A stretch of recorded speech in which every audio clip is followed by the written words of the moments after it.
La République doit s'appliquer, pas de signes religieux dans les établissements scolaires. Il tient une ligne qui pour vous est ferme et cohérente ou pas?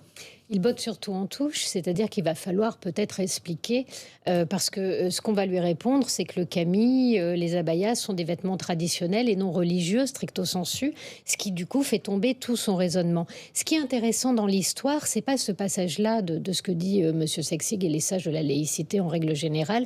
C'est en fait on est face au même déroulé que ce qui a abouti en 89 à l'affaire de Creil, c'est-à-dire que on a trouvé des traces en fait de mails ou de boucles WhatsApp dans lequel on invite les élèves à aller tester leur lycée en revêtant ces tenues-là.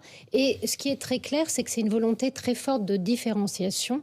Autrement dit, affirmez que vous êtes avant tout musulman, faites-le contre tout ce qui est symbolique dans la République, donc l'école par exemple vue comme un sanctuaire, et venez tester sur le terrain la résistance. Et en fait, sur le terrain de résistance, il ne peut pas y en avoir parce que les chefs d'établissement vont se retrouver dans la situation de ceux qui devaient affronter le foulard avant la loi. Autrement dit, des pressions politiques extrêmement fortes, très souvent une hiérarchie qui se planque ou refuse d'agir, et un discours politique incohérent qui, en s'abritant derrière du juridisme pur, fait semblant de ne pas voir que c'est un combat politique qui est engagé et que ce combat politique, il faut le mener.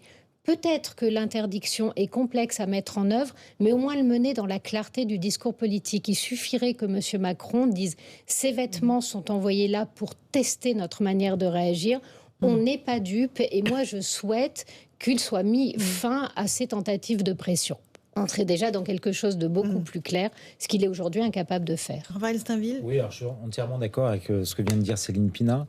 Ce qui est assez troublant, c'est que l'on voit à la